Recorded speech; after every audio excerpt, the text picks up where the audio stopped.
चलिए तो स्टार्ट करते हैं आज का लेक्चर। ठीक, कल एक लेक्चर हो चुका है। ठीक है, कल वाला जो लेक्चर यूट्यूब पे भी अपलोड है, आप लोग देख लीजिएगा। ठीक, कल हम लोग वर्ण व्यवस्था वर्णमाला जो टॉपिक है उसको स्टार्ट कर दिए थे। ठीक, उसी पे ही आगे बढ़ते हैं। टॉपिक आगे बढ़ाने से पहले चलिए आप सभी के लिए एक वो है काम है, आप सभी हिंदी वर्णमाला के 52 वर्ण को आप लोग लिखिए। ठीक है, जितना बन पाता है उतना लिखिए, ऐसा कोई जरूरी नहीं कि पूरा पूरा लिखना है, जितना बन पाता है पूरा लिखिए। क्या है कि ये बेसिक है, ये नहीं आएगा तब तक आगे आप बढ़ नहीं सकते। ठीक, तो लिखिए जितना भी बन पाए।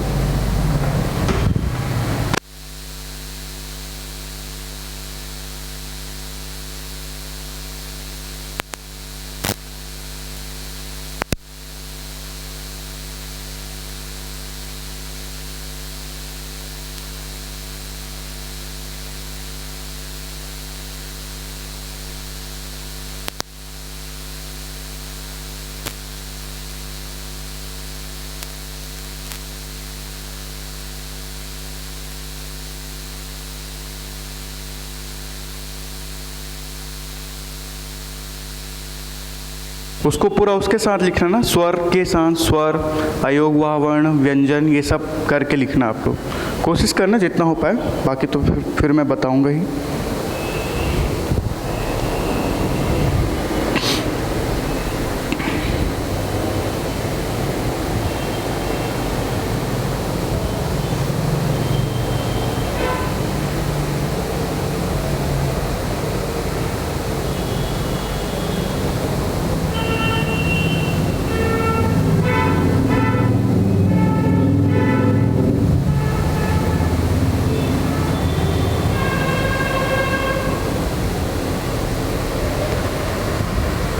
जिनका हो जाएगा वो बताएंगे, मैं आके एक बार चेक कर लूँगा। ठीक,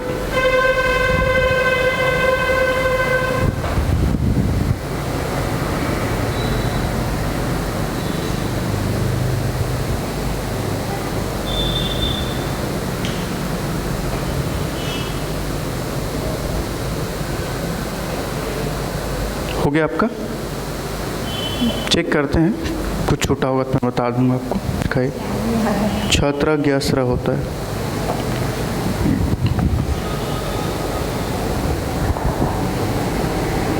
ये सीक्वेंस आगे रहेगा।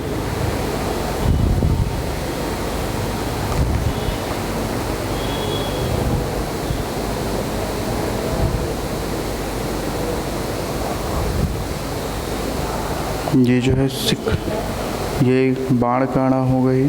ठीक, अंगा के लिए हम बाजू में बिंदी रहेगा, नीचे नहीं लगेगा, सीक्वेंस आगे आएगा।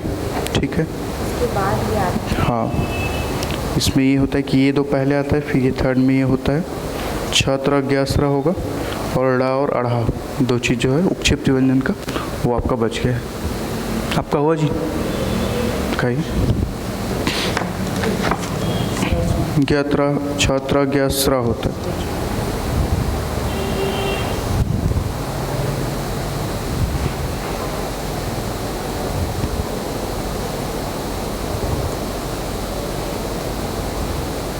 ये यहाँ पे नहीं आएगा, स आएगा यहाँ पे, पर ये हाँ। ठीक है, और ये स्र। ठीक है,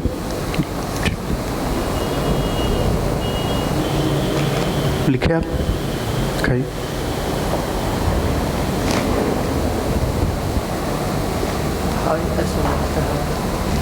छोटू की मात्रा और बड़ों की मात्रा दोनों बराबर लिखते हो। ओ आओ, आम में बिंदी, अंगा में यहाँ पे बिंदी, ये गलत हो जाएगा। ड पहले आता है, ढ बाद में आता है। ह आएगा, छत्र स्र, और जो दो है उपक्षिप्त व्यंजन वो आएगा। ठीक है, अभी देखेंगे हम लोग। आप लिखें, दिखाइए।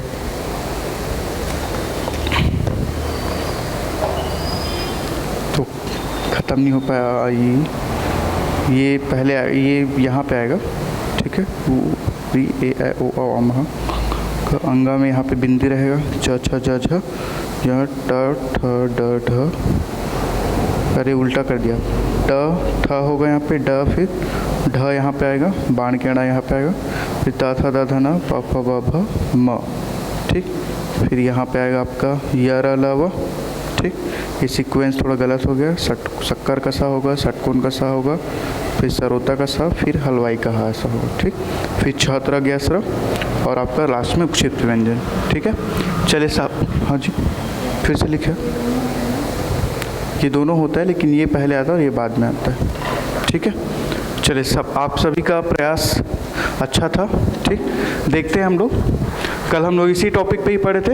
ये वर्णमाला को ही मैं 2-3 दिन आप लोग को बार बार करवाऊंगा। ये वर्णमाला जब तक नहीं आएगा तब तक आगे का समझना थोड़ा सा मुश्किल है, ठीक है। तुरंत का देख लेते हैं आप लोग, ठीक। आप सभी को पता है हिंदी वर्णमाला में कितने वर्ण होते हैं? टोटल 52 वर्ण होते हैं, ठीक। 52 वर्णों में आपका जो स्वर का संख्या है वो कितना होता है बताइए? 11 होता है, ठीक है। फिर जो अयोगवाह होता है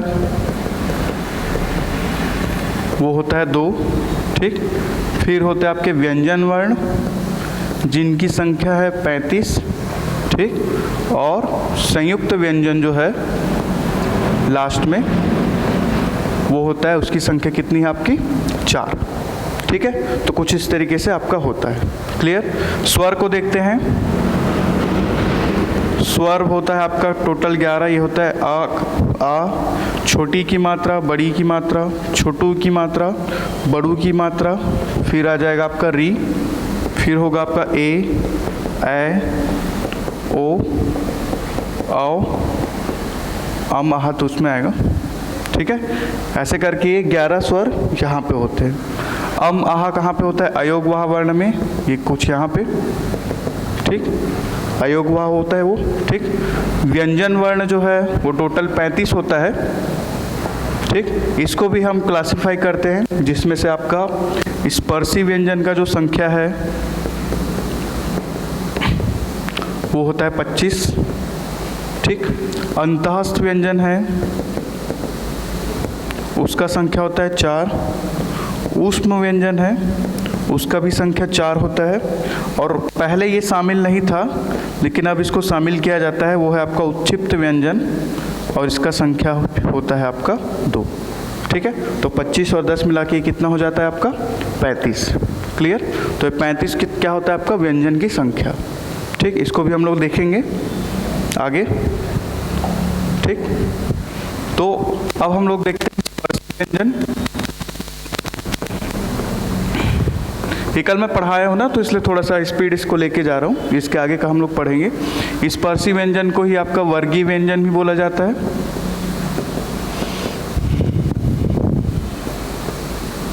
ठीक। 5 वर्गों में बटा होता है आपका। क च टा ता पा बोलते हैं इसको। क वर्ग, च वर्ग, ट वर्ग, त वर्ग, फिर आपका प वर्ग में, ठीक है।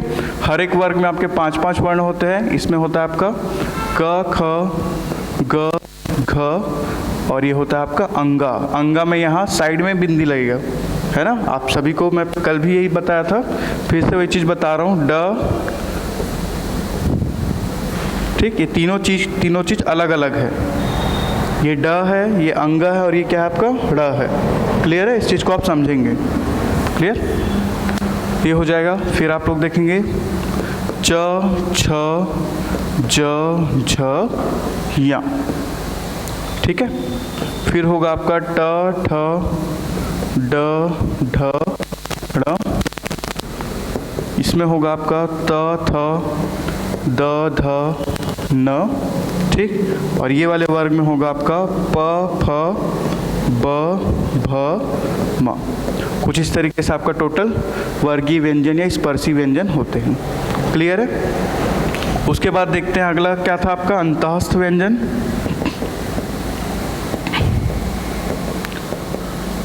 अंतःस्थ व्यंजन में हम देखेंगे आपके 4 वर्ण होते हैं। वो है आपके य, र, ल और व, ठीक है। य, र, ल, व, क्लियर। फिर आएगा आपका ऊष्म व्यंजन। ऊष्म व्यंजन में होता है आपका शक्कर का स, षटकोण का स, सरोता का स और हलवाई का ह, ठीक है। ये 4 वर्ण आपके किस में आते हैं? ऊष्म व्यंजन में आते हैं। ठीक, फिर आपका लास्ट होता है उत्क्षिप्त व्यंजन। ये होता है आपका ड़ और अढ़ा। ठीक, दो होता है आपका ड़ और अढ़ा। ये आपका किस में आता है? उत्क्षिप्त व्यंजन में आता है। क्लियर है यहाँ तक? ठीक, तो ये 35 व्यंजन वर्णों की संख्या आपको यहाँ पे देखने को मिल रहा है। अब इसके बाद 4 आपके संयुक्त व्यंजन बचते हैं, उसको भी देख लेते हैं हम लोग। ठीक, नोट कर लिए इसको आप लोग। ठीक, संयुक्त व्यंजन होता है आपका 4।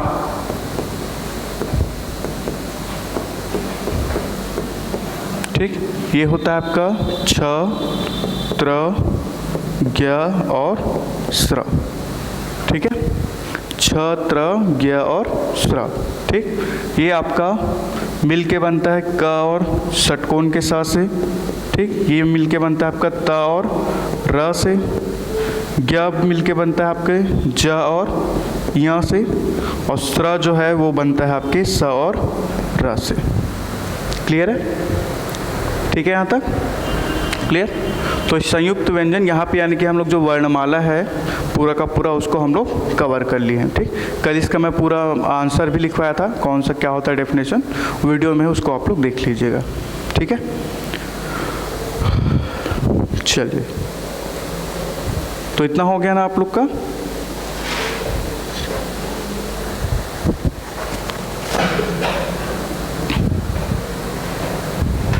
चलिए, तो अब आगे बढ़ते हैं। आगे बढ़ने से पहले मैं कुछ आप लोग को पर्यायवाची बनाना सिखाता हूँ, कुछ कुछ शब्दों का।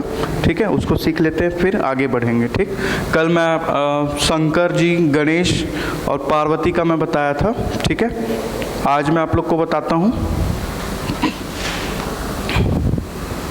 कि आप जल से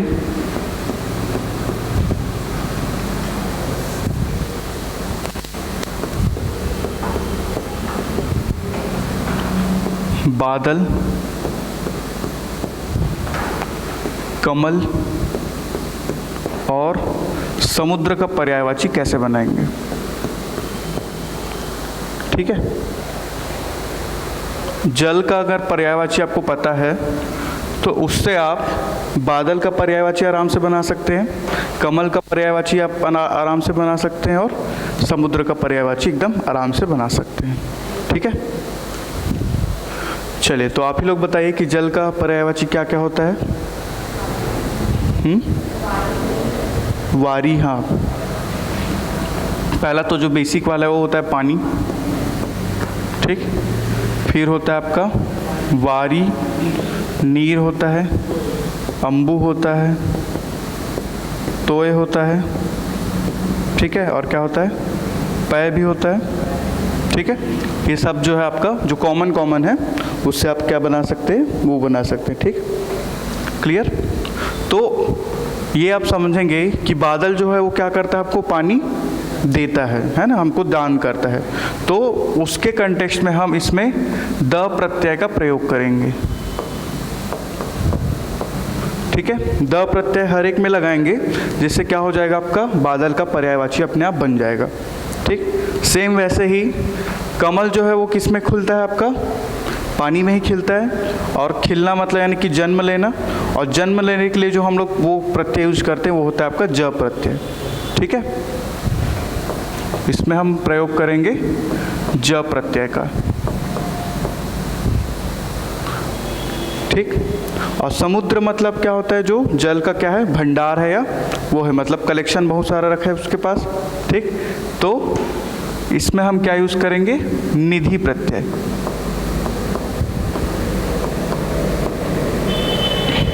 क्लियर है? तो अब देखते हैं, बनाते हैं। जल से ही पहले शुरू करते हैं। ये क्या बन जाएगा आपका, जलद। ठीक, और क्या बन जाएगा, ये वारिद, नीरद, अम्बुद। ठीक, तोयद।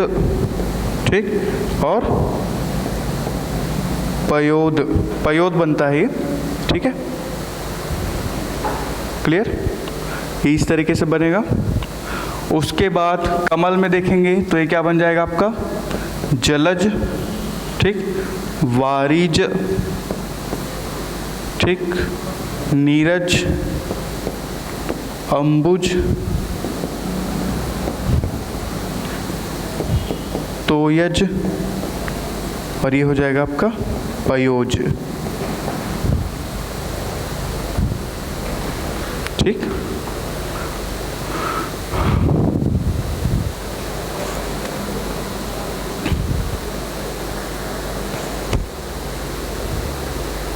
हो गया यहाँ तक। ठीक, क्या क्या बनाया हम लोग? जलज, वारिज, नीरज, अंबुज, तोयज और पयोज। ठीक, सेम हम इसमें बना सकते हैं। ये क्या बनेगा आपका? जल निधि, ठीक, वारी निधि, नीर निधि, नंदेहा, ठीक, अंबु निधि,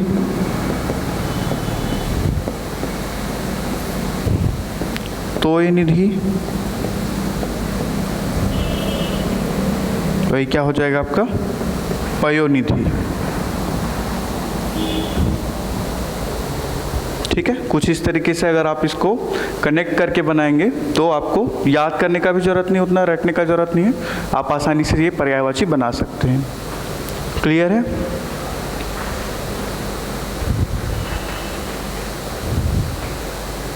क्लियर है यहाँ तक? ठीक,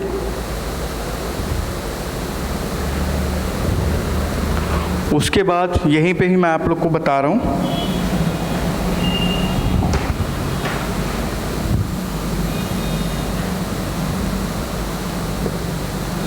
इसको थोड़ा सा साइड कर रहा हूँ।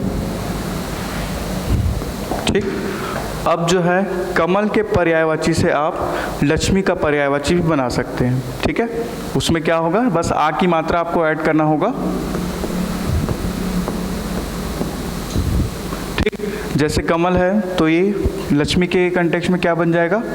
कमला। ठीक, जलज से बनेगा जलजा।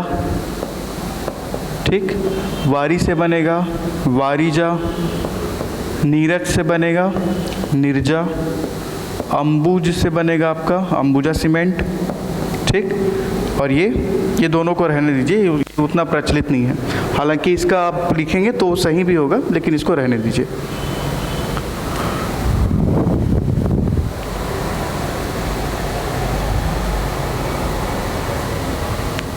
ठीक, लक्ष्मी का ऐसे ही बनेगा कमला, जलजा, वारिजा, निर्जा और अंबुजा। ठीक है,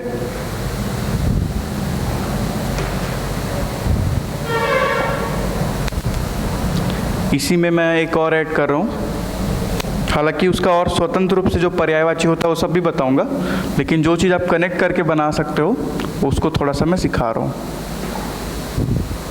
ठीक, अब यहीं से आप विष्णु जी का भी पर्यायवाची, मतलब इस, अगर ये चीज़ याद है ना, ये चीज़ अगर आपको याद है तो यहाँ से आप विष्णु जी का पर्यायवाची भी बना सकते हो। ठीक है, उसके लिए आपको या तो आप पति प्रत्यय जोड़ लीजिए या आप कांत प्रत्यय जोड़ लीजिए। ठीक है, विष्णु जी का आप सभी को पता है कि विष्णु जी किसके पति हैं? लक्ष्मी जी के पति हैं, तो इसलिए आप उसमें जोड़ दीजिए, एक बन जाएगा लक्ष्मी, यहाँ से शुरू करते हैं, लक्ष्मीपति और लक्ष्मीकांत बन जाएगा, लक्ष्मीपति और लक्ष्मीकांत बन जाएगा।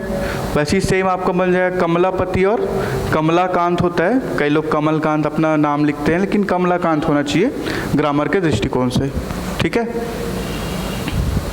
लक्ष्मीपति हो जाएगा, लक्ष्मीकांत हो जाएगा, कमलापति हो जाएगा, कमलाकांत हो जाएगा, और सेम चीज़ सबके लिए क्या हो जाएगा? सेम चीज़ हो जाएगा। ठीक, अंबुजापति, अंबुजाकांत, वो भी सही होगा, निर्जापति, निर्जाकांत, सब कुछ आप प्रयोग कर सकते हो।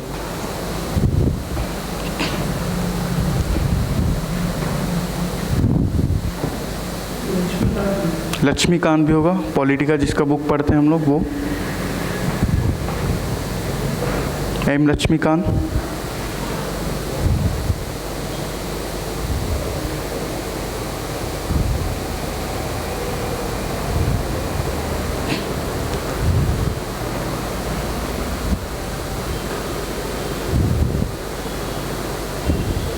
ठीक है यहाँ तक?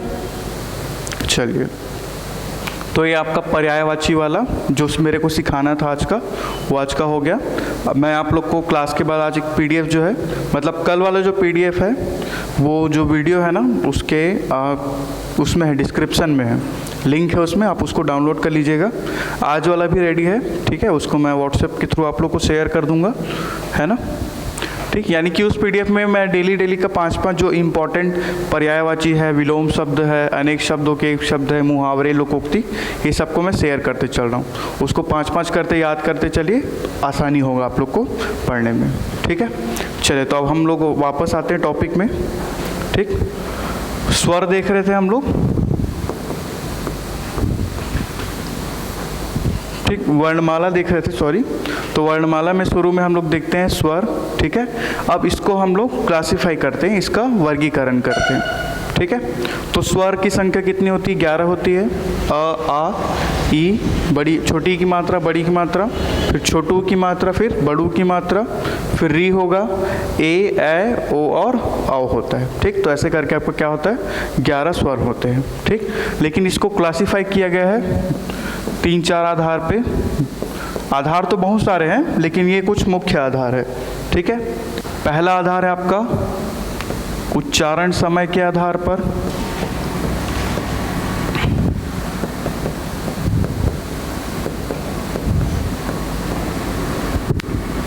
दूसरा आधार है आपका उत्पत्ति के आधार पर।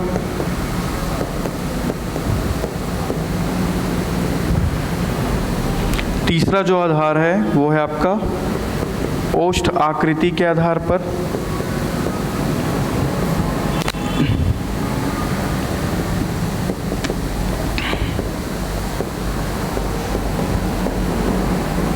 और चौथा है वो है आपका कौवे की स्थिति के आधार पर, ठीक। एक एक करके डील करते हैं। कौवे, जो आपका वो विक्स वाला ऐड देखे हो, विक्स वाला ऐड जो झूलते रहता है, जो कीटाणु जिसमें झूलता है उसको कौवा बोलते हैं।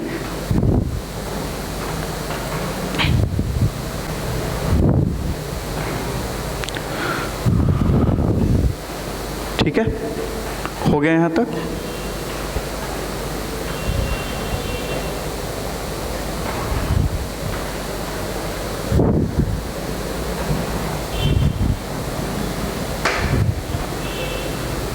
हो गया यहाँ तक? चलिए, तो इसमें देखते हैं, पहला देखते हैं आपका उच्चारण समय के आधार पर। पहला जो है हम लोग देख रहे हैं वो है कि ये उच्चारण समय के आधार पर देख रहे हैं, ठीक। इसमें हम देखेंगे कि आपके जो स्वर है, जो 11 स्वर है, 11 स्वर वर्ण है, इसको मुख्य रूप से 3 भाग में इसको डिवाइड करते हैं, ठीक है। मुख्य रूप से 3 भाग में, एक को बोलते हैं हम लोग ह्रस्व स्वर या मूल स्वर, दूसरा जो है उसको बोला जाता है दीर्घ स्वर, ठीक। और तीसरा जो है उसको बोला जाता है आपका प्लुत स्वर,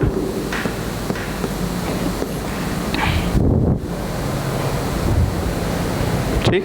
3 प्रकार से इसको विभाजित किया जा रहा है। एक है आपका ह्रस्व स्वर या मूल स्वर, दूसरा है आपका दीर्घ स्वर, और तीसरा है आपका क्या? प्लुत स्वर, ठीक।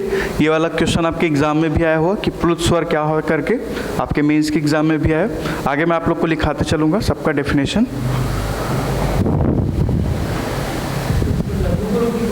लघु गुरु नहीं बोलते इसको। लघु गुरु तो आप उसमें पढ़ते हो छंद में, छंद का जब वो करते हैं मात्रा, वो विच्छेद, तब लघु गुरु पढ़ते हैं, ठीक। क्लियर? चलिए, तो अब ह्रस्व स्वर जो है, ठीक, मैं आप लोग को बता रहा हूँ। देखिए, स्वर वर्ण है आपके ऐसे स्वर वर्ण जिसका उच्चारण का समय 1 मात्रा का हो, है ना, जिसको उच्चारण करने में 1 मात्रा का समय लगे, वो सब किस में आएगा? आपके ह्रस्व स्वर में आएगा। ऐसे स्वर वर्ण जिसका उच्चारण करने में हमें 2 मात्रा का समय लगे, तो वो क्या होगा आपका दीर्घ स्वर में आएगा। उसके बाद देखिए प्लुत स्वर, तो वो क्या होगा, वो 3 मात्रा का समय लगेगा। ठीक, इसको ऐसे बोला जाता है, इसमें 1 मात्रा का समय लगता है, इसको बोला जाता है जिसके उच्चारण में ह्रस्व स्वर से दुगुना समय लगे, और इसमें बोला जाता है कि वो क्या ह्रस्व स्वर से 3 गुना समय लगे। उदाहरण से देखेंगे तो क्लियर हो जाएगा। जैसे इसमें क्या क्या आ जाएगा आपका, जो आपका 1 मात्रा का है वो सारा का सारा स्वर वर्ण किस में आएगा आपका, इसमें आएगा। ठीक, जैसे कौन कौन सा है आपका, अ हो गया, ई हो गया, ऊ हो गया, और आपका क्या हो गया, री हो गया। ये 4 स्वर वर्ण आपके ह्रस्व स्वर कहलाते हैं। ठीक है, उसके बाद जो 2 मात्रा वाले हैं दीर्घ स्वर, वो सब इसमें आ जाएंगे। इसमें क्या कहेगा, आ की मात्रा आएगा, ई की मात्रा आएगा, बड़ू की मात्रा आएगा, ए, ओ, और आपका आ जाएगा क्या, आओ। ठीक, ये सभी वर्णों में आपका क्या 2 मात्रा का समय लगता है, इसलिए उसको बोला जाता है दीर्घ स्वर। ठीक है, उसके बाद देखते हैं प्लुत स्वर। ठीक, प्लुत स्वर बोलने से पहले मैं आप लोग को कुछ पूछता हूँ, उसको आप बताना।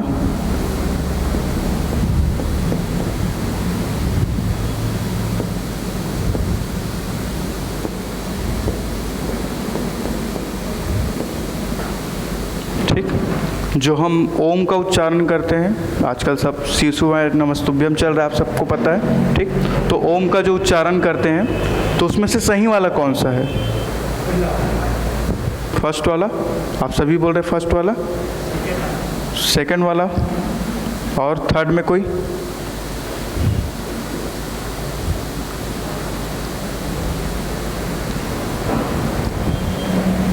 ये भी गलत है, ये भी गलत है, और ये भी गलत है। एक्चुअल में क्या होता है ना, कुछ ऐसा लिखा जाता है, कुछ वो ओ, फिर यहाँ पे ऐसे होता है। ठीक है, और ये क्या होता है, म। क्लियर है, ये ऊ की मात्रा नहीं है, ये आपका हिंदी में जो हम 3 लिखते हैं ना, वो है वो। हिंदी में 3 लिखते हैं, हिंदी में संख्या को। ठीक है, हिंदी में जैसे 1 को हम ऐसे लिखते हैं 1, ठीक, 2 को कैसे लिखते हैं मैं खुद नहीं पता, 4 को ऐसे कुछ लिखते हैं। ठीक, वैसे ही कुछ ये क्या होता है आपका, ये हिंदी वाला 3 है। इसका मतलब क्या है कि आपको ओ को 3 गुना टाइम तक बोलना है। जैसे इसको उच्चारण करने में, अ को जितना उच्चारण करने में समय लग रहा है, ओ को उतना ही 3 टाइम बोलना है। तो इसलिए हम बोलते हैं ओम, ऐसा करके। सिर्फ ओम नहीं बोलते, ओ को थोड़ा लंबा खींचते हैं, फिर हम म बोलते हैं, है ना, तो वैसा होता है वो। ठीक, तो प्लुत स्वर में वही होगा आपका कुछ इस तरीके से, ओम ये ऐसा हो सकता है, या इसी को कुछ इस तरीके से लिखा जाता है। ठीक है, ये एस टाइप का लिखा रहेगा ओम करके। क्लियर,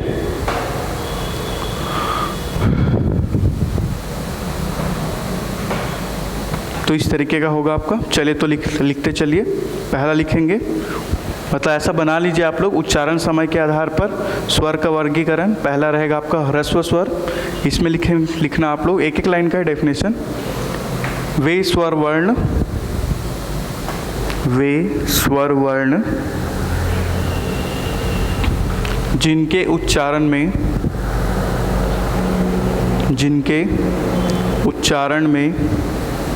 1 मात्रा का समय लगता है। वे स्वर वर्ण जिनके उच्चारण में 1 मात्रा का समय लगता है,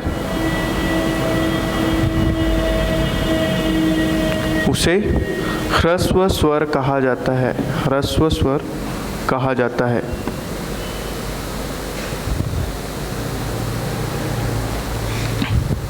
ठीक है, अगला लिखेंगे दीर्घ स्वर।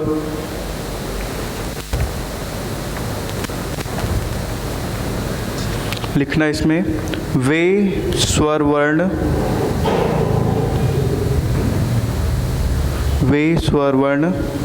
जिनके उच्चारण में ह्रस्व स्वर से दुगुना समय लगता है। ह्रस्व स्वर से दुगुना समय लगता है, उसे दीर्घ स्वर कहते हैं। ठीक, पहले वाले जो आप लिखे उसमें उदाहरण में ये लिखना है चारों को। ठीक, ह्रस्व स्वर जो मैं लिखवाया ना उसमें उदाहरण में ये लिखना है चारों को। दीर्घ स्वर में ये जो उदाहरण लिखे उस सबको लिखेंगे।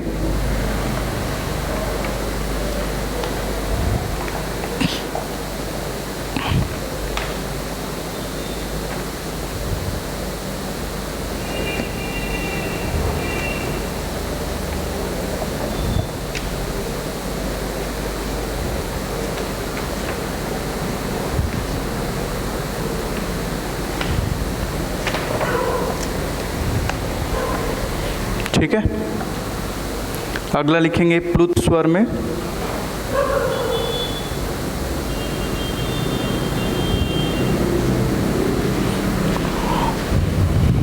इसको ना ये सॉरी मेरे से गलती हो गया, ये मूल स्वर नहीं होता, ये लघु स्वर होता है।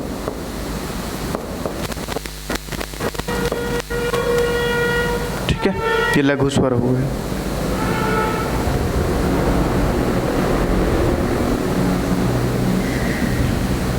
ठीक, ये हो गया यहाँ तक क्लियर।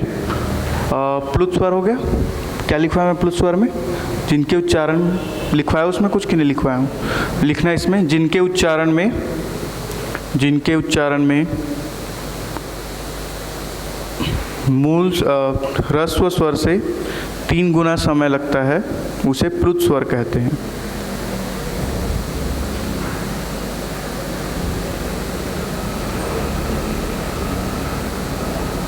ठीक है, इसमें एक आगे लिखना, इसके लिए ये वाला चिन्ह जो मैं बता रहा हूँ ना, ये इसका प्रयोग किया जाता है। ठीक, इसके लिए ये जो चिन्ह मैं यहाँ पे लिखा हूँ उसका प्रयोग किया जाता है।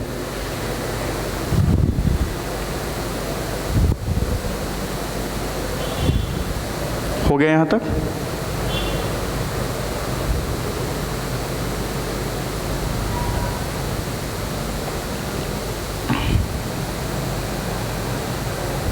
हुआ? चलिए अब अगला देखते हैं। अगला आपका वर्गीकरण वो होता है आपका उत्पत्ति के आधार पर।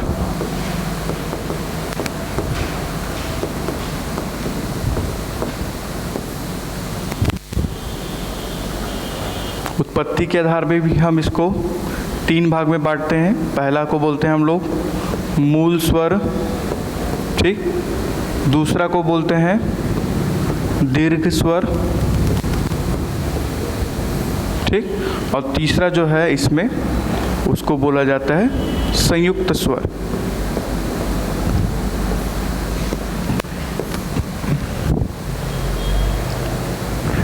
एक है आपका मूल स्वर, दूसरा है आपका दीर्घ स्वर और तीसरा क्या है आपका संयुक्त स्वर।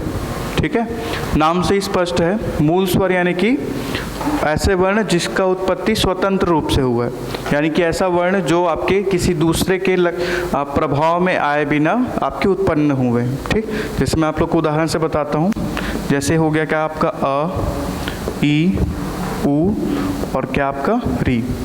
ठीक है, ये जो है स्वतः उत्पन्न हुए, इसको मतलब बनने में किसी दूसरे वर्ण की सहायता की जरूरत नहीं पड़ी है। ठीक है, तो ऐसे कितने वर्ण हैं आपके? 4 वर्ण हैं। प्री में इसका नंबर पूछ देता है लेकिन मेंस में नहीं पूछेगा। ठीक, आपको डायरेक्ट पूछेगा।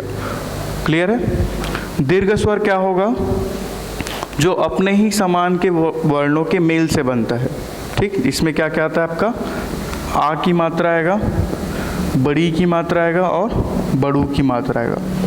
आ का जो मात्रा है वो किससे मिलके बनेगा? आपके अ और अ से। बड़ी की मात्रा जो है वो किससे मिलके बनेगा? आपका छोटी और छोटी से। ठीक, और बड़ू का जो मात्रा है वो किससे मिलके बनता है? आपका छोटू और छोटू की मात्रा से। क्लियर है यहाँ तक? ठीक, ये हो गया दीर्घ स्वर।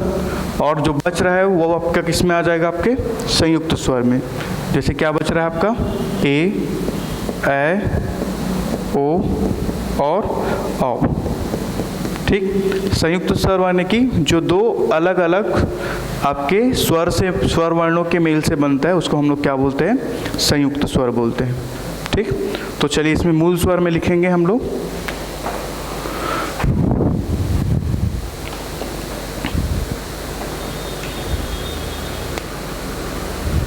मूल स्वर में लिखेंगे वे वर्ण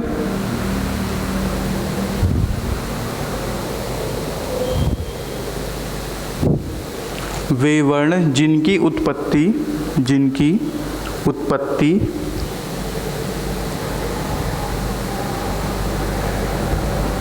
उत्पत्ति दूसरे स्वरों के मेल से नहीं होती। वे वर्ण जिनकी उत्पत्ति दूसरे स्वरों के मेल से नहीं होती, उन्हें मूल स्वर कहते हैं।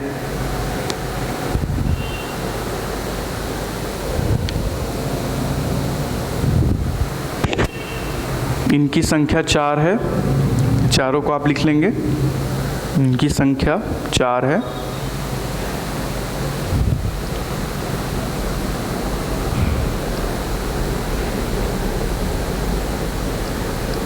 ठीक है, ये हो गया।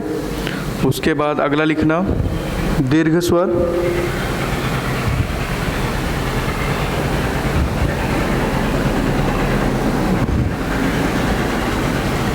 लिखना इसमें वे वर्ण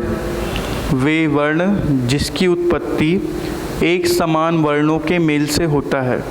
वे वर्ण जिसकी उत्पत्ति एक समान वर्णों के मेल से होता है, उन्हें दीर्घ स्वर कहते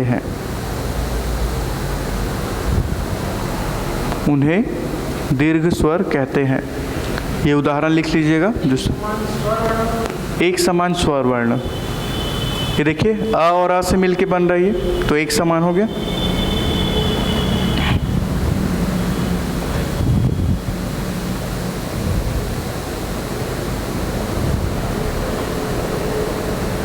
ठीक, अगला है आपका संयुक्त स्वर।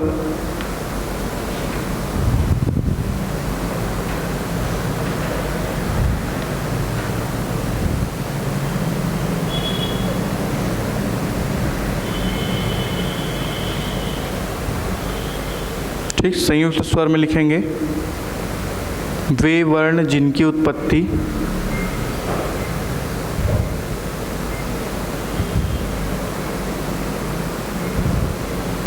दूसरे स्वरों के मेल से होती है। वे वर्ण जिसकी उत्पत्ति दूसरे स्वर वर्णों के मेल से होती है,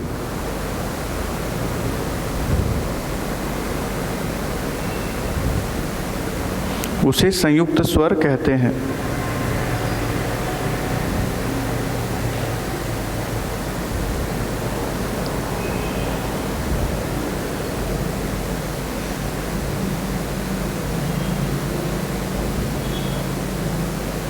हो गया यहाँ तक? चलिए, तो ये हो गया आपका उत्पत्ति के आधार पर। ये 2 मेन होता है। ठीक, यानी कि एग्ज़ाम में आपका यही 2 मेन पूछा जाता है, बाकी का उतना पूछा नहीं जाता। थर्ड वाला जो मैं लिखाया था उसको भी देख लेते हैं, जो आपका क्या है, ओष्ठ आकृति के आधार पर।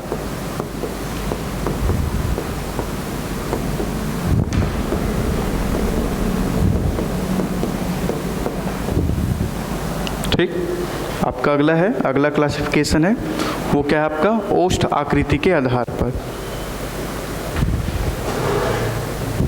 ठीक, ये होगा आपका लिखना। इसमें मतलब लिखना क्या, थोड़ा समझना। देखिए, जब हम इन स्वर वर्ण का मतलब जो आपके 11 स्वर वर्ण है उसका जब हम उच्चारण करेंगे तो आपका जो ओठ है, मतलब जो ओठ है उसका आकृति किस तरीके का होगा उसके आधार पर इसको क्लासिफाई किया गया। ठीक है, और अब ओठ जो है आप सभी को पता है, या तो वृत्ताकार होगा, ठीक है, या गैर वृत्ताकार होगा। किसी का ओठ ऐसा तो नहीं ना कि मतलब वो चौकोन बना ले, है ना, ट्रायंगल बना ले, ऐसा तो है नहीं। जब भी हम उच्चारण करेंगे या तो एक सर्कल की तरह बनेगा या फिर क्या होगा आपका, मतलब नॉन सर्कल की तरह बनेगा। ठीक, तो आप 11 वर्णों को उच्चारण करके देखेंगे तो आप पाएंगे कि 4 वर्ण ऐसे हैं जिसके उच्चारण में हमारा जो ओठ है वो एक वृत्त की तरह बनता है। कंप्लीट सर्कल तो नहीं, लेकिन थोड़ा सा उसी तरीके का बनता है। आप खुद उच्चारण करके देख सकते हैं। ऊ, बड़ू की मात्रा ऊ, ठीक है, ओ और औ, ठीक। जब इसको बोल के देखेंगे तो आपका जो ओठ है वो, ठीक, वृत्त के आकार का हो जाता है, ठीक। उसके बाद जो आपका बच जाता है बाकी का वर्ण, वो सब किस में आ जाएगा आपका, अवृत्त मुखी में, ठीक। जैसे इसमें आएगा आपका अ, आ, छोटी की मात्रा, बड़ी की मात्रा, ठीक है। ऊ तो इधर आ गया, री और ए और ए।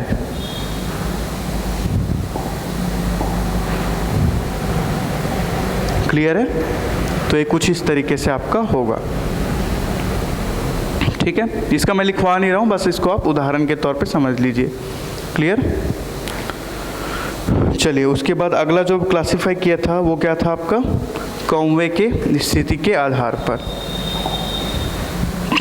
ठीक है, कौवे के स्थिति के आधार पर।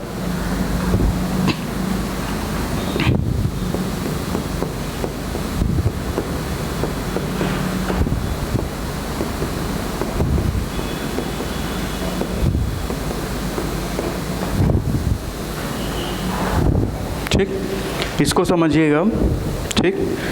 कुछ कुछ ऐसे मतलब वो होते हैं, वर्ण होते हैं, जब उसका उच्चारण करते हैं तो देखिए उच्चारण कैसे होता है, हमारे शरीर के अंदर से हवा बाहर आ रहा है, ठीक है। इस चीज़ को आप फील कर सकते हैं। जब हम उच्चारण करते हैं तो थोड़ा अमाउंट में हवा बाहर आ रहा है। तो कभी कभी ऐसा होता है कि सिर्फ मुंह से हवा बाहर आता है कुछ वर्णों के उच्चारण में, और कभी कभी ऐसा होता है कि आपके मुंह और नाक से दोनों से हवा बाहर आता है, ठीक है। तो अगर इन केस जब उच्चारण करेंगे आप किसी वर्ण का, तो अगर आपका सिर्फ मुंह से हवा बाहर आता है,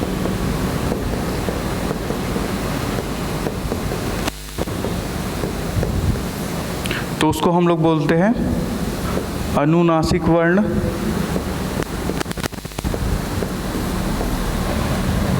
ठीक। अनुनासिक वर्ण जैसे आप उच्चारण करके देखेंगे अ, आ, ई, ये सब में से क्या होता है, आपका मुंह से हवा बाहर आ रहा है। जो सामान्य वर्ण है वो सब आपके किस में आ जाएंगे, आपके अनुनासिक वर्ण में, ठीक है। और अगर आपका जो हवा है वो आपके मुंह और नाक दोनों से बाहर आए, ठीक, तो उसको हम लोग बोलते हैं निर्नुनासिक वर्ण,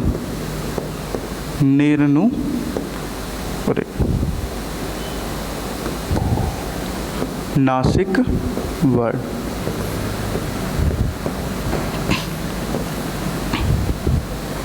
क्लियर है?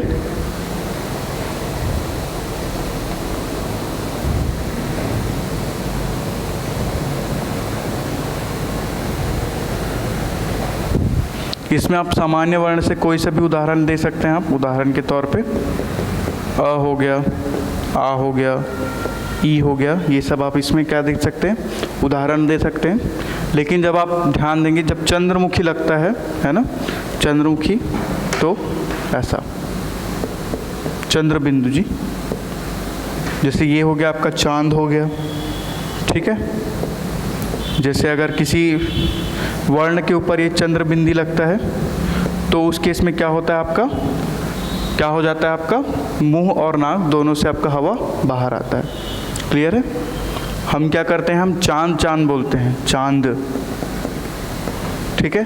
लेकिन एक्चुअल जो प्रोनाउंसिएशन होता है उसमें क्या होता है, आपका आपके मुंह और नाक दोनों से बाहर हवा आना चाहिए, तब वो जाके एक्चुअल प्रोनाउंसिएशन होता है चांद करके, ठीक है। क्लियर है यहाँ तक? तो यहाँ पे हम लोग स्वर वर्णों का क्लासिफिकेशन देख लिए हैं। 1 मिनट के लिए थोड़ा सा रिवाइज कर लेते हैं सबको, ठीक। आप लोग मतलब कॉपी को बंद कीजिए, थोड़ा सा ऐसे रिवाइज कीजिए, थोड़ा सा मतलब मन में सोचिए, ठीक। स्वर वर्ण था, उसको 4 भाग में हम लोग मतलब 4 तरीके से इसको क्लासिफाई किए। पहला क्या था आपका, उच्चारण समय के आधार पर, जिसमें हम इसको बांटे किसमें, 3 भाग में। पहला था आपका ह्रस्व स्वर, दूसरा था दीर्घ स्वर, तीसरा क्या था आपका, और प्लुत स्वर, ठीक है। ह्रस्व स्वर में 1 मात्रा का समय लगता है, दीर्घ स्वर में 2 मात्रा का, और प्लुत स्वर में क्या होता है आपका 3 मात्रा का समय लगता है, ठीक। उसके बाद अगला देखते हैं, अगला क्या था आपका उत्पत्ति के आधार पर हम लोग किस में बांटे, एक था आपका मूल स्वर, दूसरा था आपका दीर्घ स्वर और तीसरा था आपका संयुक्त स्वर। ठीक, जो स्वतंत्र रूप से उत्पन्न हुए हैं, जो जिसमें किसी का सहारा नहीं लगा, वो क्या था आपका मूल स्वर था। ठीक, उसके बाद क्या था आपका, जो दो एक समान स्वर के मेल से बना था वो क्या था आपका दीर्घ स्वर था। जो दो अलग अलग स्वरों के मेल से बना था वो क्या था आपका संयुक्त स्वर था। ठीक, ये हो जाएगा। उसके बाद अगला क्या था आपका, ओष्ठाकृति के आधार पर एक होता था अवृत्तमुखी और वृत्तमुखी। वृत्तमुखी में क्या क्या आएगा आपका, उदाहरण उ और ओ आओ। ठीक है, उसके बाद जो बच रहा है वो आपका किस में चला जाएगा, अवृत्तमुखी में। ठीक, उसके बाद कौवे की स्थिति के आधार पर, ठीक है, उसमें क्या होता है, दो होता है, एक होता है अनुनासिक और दूसरा क्या होता है निर्नुनासिक। अनुनासिक यानी सिर्फ मुंह से हवा बाहर आना, और निर्नुनासिक मतलब दोनों आपके मुंह और नाक दोनों से हवा बाहर है। क्लियर है यहाँ तक? तो ये यहाँ पे हो गया आपका। अच्छा, हाँ देख लेते हैं। ये था ना आपका, ये जो है लिखना इसमें, ये मिलता है बनता है आपका अ और ई से। ठीक है, और ये बनता है आपका अ और ए से। इसमें संधि का नियम मत समझना, इसमें जो बुक में लिया उसको लिखवा रहा हूँ। ए जो है अ और ई से बनता है, लेकिन संधि के नियम में जाओगे तो ए जो है अ और बड़ी ई की मात्रा से बनता है। ठीक है, लेकिन इसमें अभी संयुक्त स्वर के रूप में जो बुक में दिया है उसको मैं लिखवा रहा हूँ। ये बनता है आपके अ और ए से। ठीक, वैसे ही ओ जो है वो किससे मिलके बनेगा आपका अ और ऊ से, और ये किससे मिलके बनेगा आपका अ और ओ से। क्लियर है? यहाँ तक क्लियर सबको? चलिए ठीक, चलिए अब हम लोग देखते हैं आगे, व्यंजन पे नज़र डालते हैं।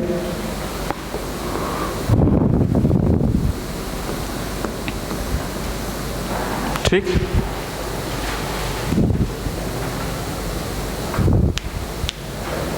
ठीक, व्यंजन को हम आपके दो प्रकार से डिफाइन कर सकते हैं, define in the sense classify कर सकते हैं। पहला होता है आपका घोषनाद कंपन के आधार पर।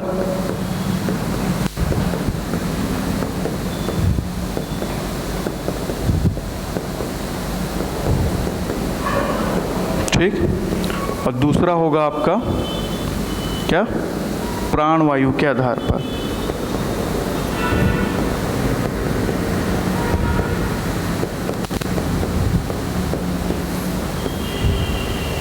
ठीक, इसमें भी हम इसको दो प्रकार से बांटेंगे, एक होगा आपका अघोष और दूसरा होगा आपका सघोष।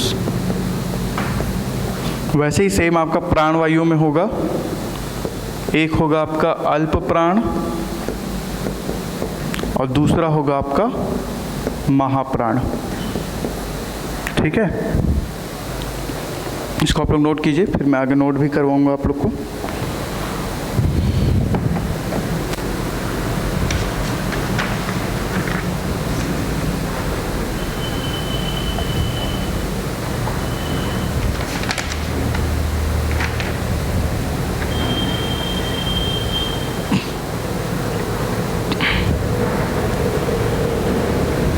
ठीक, घोष से हम घोषनाद कंपन हम लोग क्या समझते हैं, वाइब्रेशन, है ना, मतलब जो वाइब्रेशन होता है अगर किसी वर्णों के उच्चारण में हमारे जो स्वर तंत्री है, स्वर तंत्र यहाँ पे होता है, अगर उसमें आप कंपन फील करते हैं या वाइब्रेशन फील करते हैं तो किस में आएगा आपका घोषनाद कंपन यानी कि सघोष में आएगा।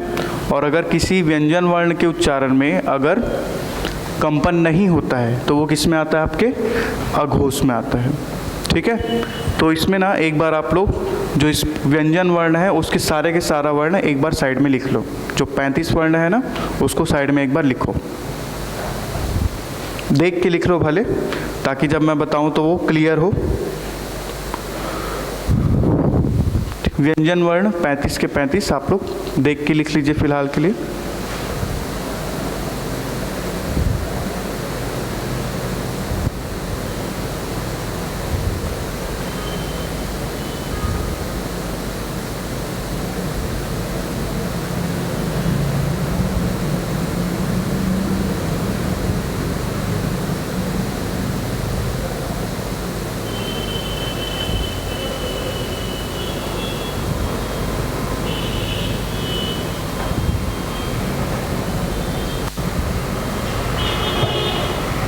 एक चीज़ आप लोग सुधार लेंगे थोड़ा सा, ये थोड़ा सा उल्टा बता दिया मैं, सॉरी, ये थोड़ा सा उल्टा हो गया।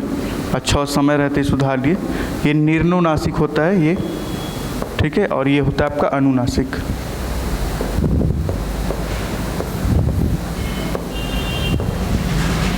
ठीक है, इसको सुधार लेंगे। थोड़ा सा मेरे को डाउट लग ही रहा था। एक होता है आपका, मतलब ये उल्टा हो जाएगा, है ना। बाकी आप लोग व्यंजन वर्ण लिखिए, इसको सुधार लीजिए थोड़ा सा।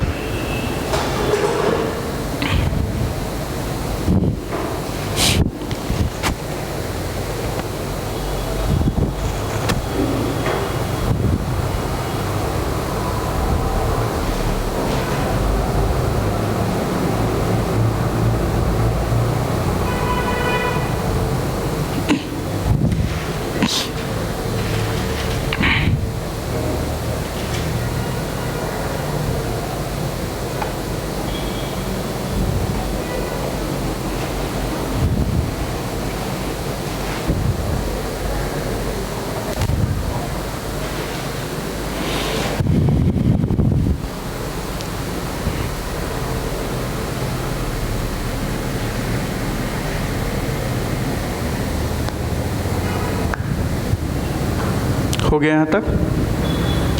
कर लिए नोट? ठीक है।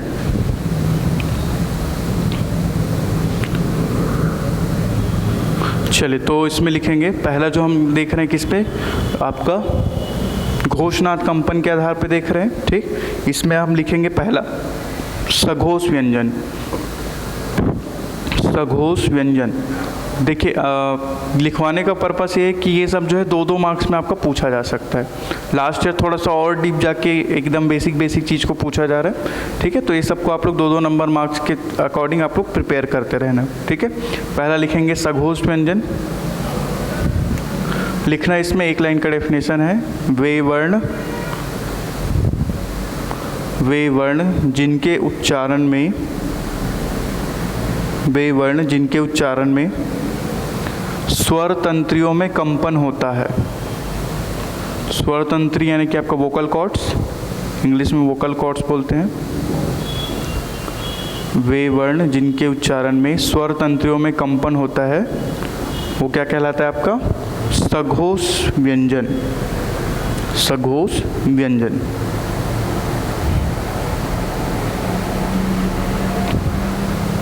ठीक। लिखना इसमें शामिल वर्ण है, लिखना इसमें शामिल वर्ण है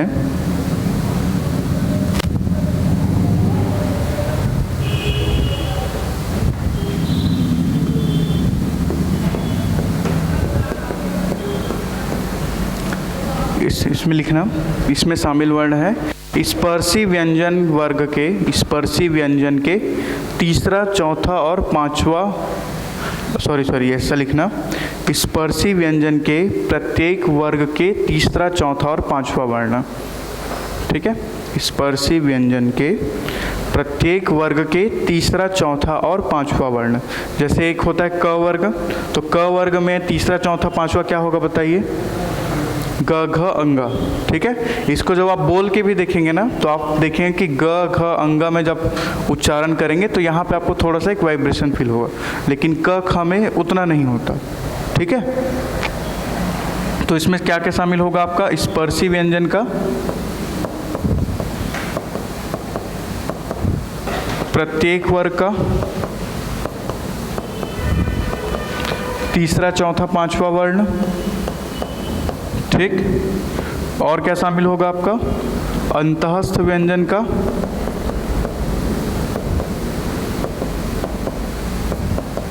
संपूर्ण वर्ण इसमें शामिल होगा, संपूर्ण यानी कि सारा का सारा अंतःस्थ इसमें आएगा, ठीक। और आपका ऊष्म व्यंजन से आपका सिर्फ ह इसमें आएगा, ठीक। देख सकते हैं हम लोग स्पर्शी व्यंजन का तीसरा, चौथा, पांचवा, अंतःस्थ से कितना आएगा? पूरा का पूरा वर्ग आएगा, पूरा का पूरा वर्ण आएगा, और ऊष्म व्यंजन से क्या आएगा आपका? ह आएगा, ठीक है। उसके बाद देखेंगे हम लोग अघोष इसमें लिखना एक लाइन का डेफिनेशन, वे व्यंजन वर्ण जिनके उच्चारण में स्वर तंत्रियों में कंपन नहीं होता। वे व्यंजन वर्ण जिनके उच्चारण में स्वर तंत्रियों में कंपन नहीं होता उसे क्या बोलते हैं? अघोष व्यंजन कहते हैं।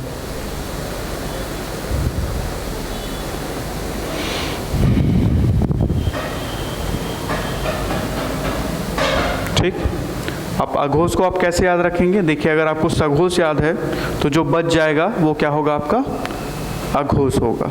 क्लियर? जैसे आप इसमें क्या शामिल होगा? आपका स्पर्शी व्यंजन से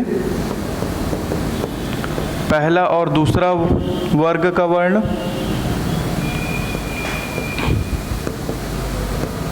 प्रत्येक वर्ग का पहला और दूसरा वर्ण शामिल होगा किसमें? स्पर्शी व्यंजन में।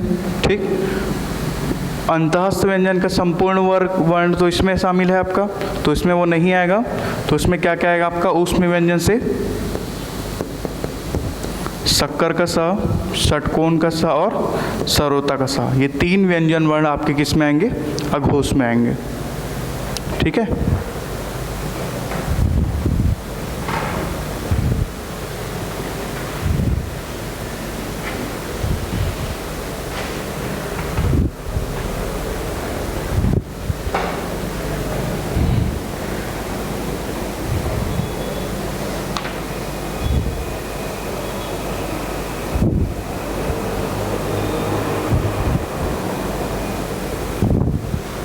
क्लियर?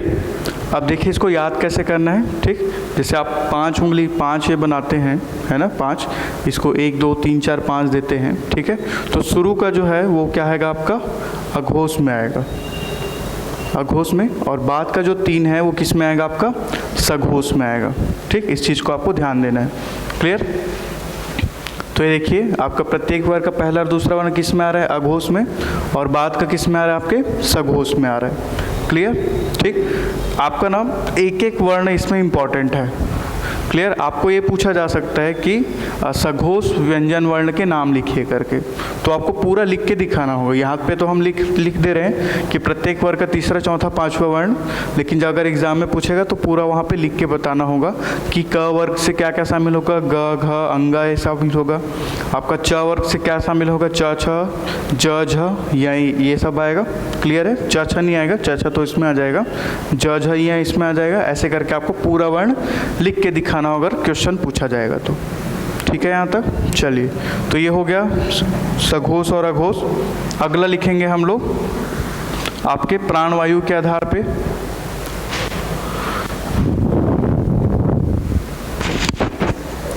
प्राणवायु के आधार पे हम इसको 2 भागों में विभाजित करते हैं। एक होता है आपका अल्प प्राण और दूसरा क्या होता है? महाप्राण।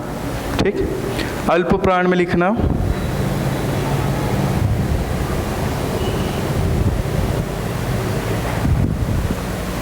अल्प प्राण में क्या होगा आपका?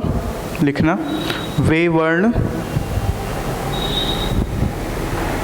जिनके उच्चारण में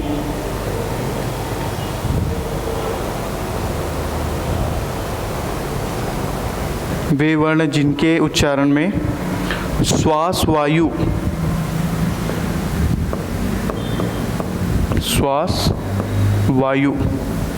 वे वर्ण जिनके उच्चारण में श्वास वायु की मात्रा कम होती है,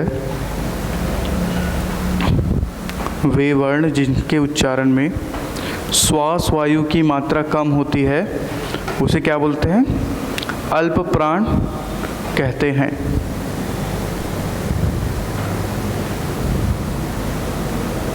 ठीक, अल्प प्राण कहते हैं। इसमें लिखना इसमें शामिल वर्ण है आपका स्पर्शी व्यंजन का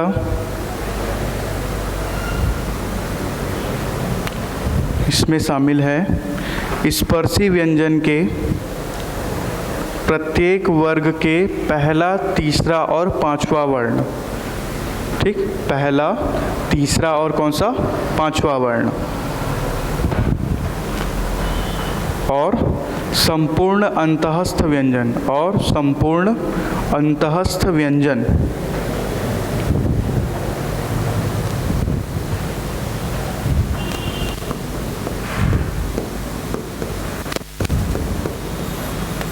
अल्प प्राण है आपका, ठीक। इसमें क्या क्या है आपका, स्पर्शी व्यंजन का प्रत्येक वर्ग का पहला, तीसरा, पांचवा वर्ण, और संपूर्ण क्या हो जाएगा आपका, अंतःस्थ व्यंजन, जो क्या होता है आपका य, र, ल, व, ये सब इसमें क्या होगा, शामिल होगा। उसके बाद अगला जो क्लासिफाई किए थे वो क्या होता है आपका महाप्राण। लिखेंगे इसमें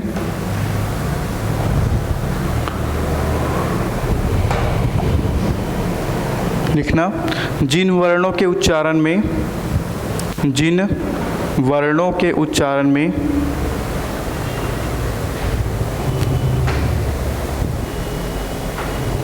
जिन वर्णों के उच्चारण में श्वास वायु की मात्रा अधिक होती है, श्वास वायु की मात्रा अधिक होती है, उसे महाप्राण कहते हैं, उसे महाप्राण कहते हैं,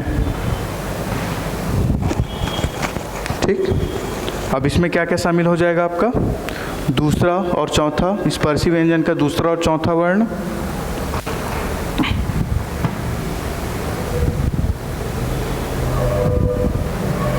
स्पर्शी व्यंजन का दूसरा और चौथा वर्ण हो जाएगा, और आपका संपूर्ण ऊष्म व्यंजन इसमें शामिल होगा, संपूर्ण ऊष्म व्यंजन,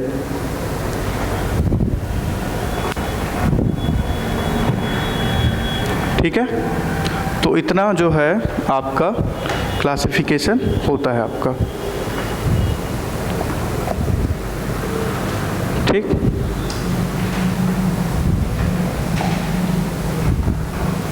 तो फिर आज के लिए इतना ही करते हैं। कल हम लोग इसका जो एक, आप देखिए हम लोग स्वर को भी वो कर लिए, मतलब कैटेगराइज कर लिए, व्यंजन को कर लिए। कल जो है हम लोग शुरुआत में पूरा जो आपका 52 वर्ण है उसको कैटेगराइज करेंगे उच्चारण स्थान के आधार पर, ठीक है। जैसे हम पढ़ते हैं ना कंठव्य, तालव्य, मूर्धन्य, उसके आधार पर उसको कैटेगराइज करेंगे और समझेंगे कि कौन सा वर्ण कैसे हो करके, ठीक है। तो आज के लिए इतना ही करते हैं, कल मिलते हैं। कल अपन 8 बजे क्लास शुरू करेंगे, है ना, 8 बजे के आसपास, ठीक। तो 8 बजे तक आएंगे आप लोग, ठीक। चले तो फिर मिलते हैं कल, ठीक। आज ज़्यादा नहीं ले रहा हूँ, छोटा ही क्लास लिया हूँ आज।